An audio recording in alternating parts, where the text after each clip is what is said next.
దేవుని నామానికి మహిమ కలుగును గాక. ఇక్కడ కూడి వచ్చిన ప్రతి ఒక్కరికి దేవుని పేరిట వందనాలండి. నా పేరు శ్రీవల్లి. అన్నయ్య చెప్పిన విధంగా ఓకే. నేను ఇక్కడ దేవుడు నా జీవితంలో చేసిన కొన్ని విషయాల గురించి క్లుప్తంగా మీతో పంచుకోవడానికి ఉన్నాను. సమయం ఆల్రెడీ చాలా అయ్యింది కాబట్టి నేను ఎవరు అన్న ప్రశ్నకు వస్తే స్వరూప పాస్టర్ గారి తల్లికి నేను వదిన అవుతాను, మరదలు అవుతాను. సో దేవుడు మమ్మల్ని ఇంతవరకు ఆశీర్వదించిన విధానాన్ని బట్టి కొన్ని విషయాల్ని క్లుప్తంగా మీతో పంచుకోవడానికి నేను ఇక్కడ ఉన్నాను. మొదటిగా దేవునికి మహిమ చెల్లిస్తున్నాను. ఇప్పటికీ నాకు 25 years కంప్లీట్ అయ్యి 26 సంవత్సరాలు దేవుడు నాతోనూ నా కుటుంబంతోనూ ఉన్న విధానాన్ని బట్టి దేవునికి స్తోత్రాలు చెల్లిస్తున్నాను.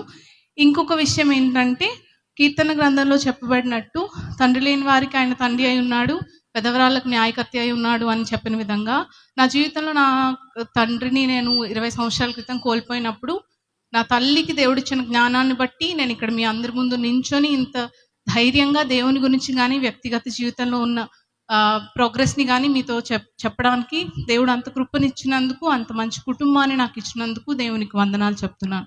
దేవుడు ముఖ్యంగా 3 శక్తివంతమైన స్త్రీలను నా జీవితంలో పెట్టాడు. మా అమ్మమ్మ మాణిక్యమ్మ గారు, మా పెద్దమ్మ యేసురత్నం గారు, మేము పాపమ్మ అని పిలుస్తాము, అలాగే మా తల్లి గారు మేరీ రత్నం గారు. ఇలాంటి ప్రార్థించే స్త్రీలను, పోరాడి దేవుడిని అడిగి గోజాడి ఏడ్చి సాధించే స్త్రీలను దేవుడు నా జీవితంలో పెట్టిన విధానాన్ని బట్టి ఆయనకు వందనాలు. ఇప్పుడు నేను పంచుకోవాలనుకున్న విషయం ఏంటంటే, నా PhD అడ్మిషన్. నేను ఇప్పుడు ఇండియన్ అగ్రికల్చరల్ రీసెర్చ్ ఇన్స్టిట్యూట్ అనే ఒక సంస్థలో PhD చేస్తున్నాను. అది న్యూఢిల్లీ అనే నగరంలో ఉంటుంది.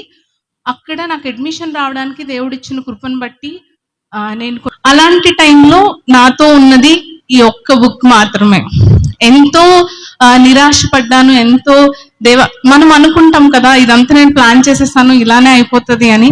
కానీ నేను ప్లాన్ చేసింది ఏది జరగలేదు. దానికంటే ఉన్నతమైనదే జరిగింది, ఏదైతే దేవుని ప్లాన్లో ఉందో, దేవుని చిత్తంలో ఉందో. సో అప్పుడు ఈ బుక్నే పట్టుకొని ఎందుకు ఇలా అవుతుంది, నాకే ఎందుకు ఇలా అవుతుందని మనకు అనిపిస్తుంది కదా యూజువల్గా. అలానే దేవుడిని అడిగాను. ఆ టైంలో నన్ను దేవుడు ఒకటి ఆపేరు అంటే ఇంకొకటి హెచ్చైంది ఇస్తారు అన్న నమ్మకాన్ని కలిగించి, యెహోషువ గ్రంథంలో రాయబడినట్టు, నేను నీకు చెప్పి ఉన్నాను కదా, నేను నీకు ఆజ్ఞ ఇచ్చి ఉన్నాను కదా, భయపడొద్దు అని చెప్పి, అదే విధంగా దేవుడు నాతో మాట్లాడాడు. Have I not commanded you, do not fear అని చెప్పి. సో అలా మాట్లాడినప్పుడు ఢిల్లీలో నాకు అడ్మిషన్ వచ్చింది. డిసెంబర్ 8, 2023 అన్నది నా జీవితంలో చాలా పెద్ద డేట్ ఇప్పటి వరకు.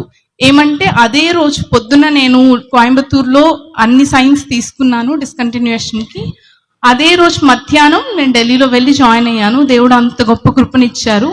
అన్నిటికంటే పెద్ద ఇన్స్టిట్యూట్లో దేవుడు నన్ను ఉంచారు. దేవునికి స్తోత్రం. అలానే ఫెలోషిప్, యూజువల్గా నాది 11వ ర్యాంక్ అండి, ఆల్ ఇండియా ర్యాంక్ 11. 11వ ర్యాంక్ కాబట్టి నాకు బేసిక్గా ఫెలోషిప్ రాదు. 10 ర్యాంక్స్ ఉన్న వాళ్ళకే ఇస్తారు. నాది 11వ ర్యాంక్, నాకు ఫెలోషిప్ రాదు. కానీ 7th ర్యాంక్ ఉన్న ఒక అమ్మాయి డిస్కంటిన్యూ చేయడం వల్ల నాకు ఫెలోషిప్ వచ్చింది. అది కూడా నేను అనుకోలేదు, నాకు ఎలానో ఫెలోషిప్ రాదు, ఆల్టర్నేట్ ప్లాన్స్ పెట్టుకుందామని అనుకున్నాను. కానీ దేవుడు 38,000 per month, నెలకి 38,000 ఫెలోషిప్ వచ్చేలాగా దీవిచ్చారు. అది నా ప్లాన్లో లేదు, నేను అనుకోలేదు. అలాగే మేము నూతన గృహాన్ని నిర్మించుకోవడానికి, నేను చెప్పున్నాను కదా 20 ఏళ్ళు మా నాన్నగారు లేరని. సో 20 ఏళ్ళ నుంచి మేము అద్దె ఇంట్లోనే ఉంటున్నాము. అలాంటిది ఒక ఇల్లు ప్లాన్ చేసుకొని మా ఊహకు మించి, మా అర్హతకు మించిన ఒక స్థలంలో, ఒక గృహంలో దేవుడు మమ్మల్ని పెట్టాడు, నన్ను నా కుటుంబాన్ని పెట్టాడు. దాన్ని బట్టి దేవునికి వందనాలు. నాకు ఈ అవకాశాన్ని ఇచ్చిన దేవునికి మొదటిగా వందనాలు.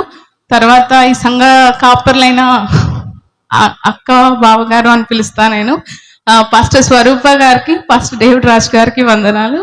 Thank you.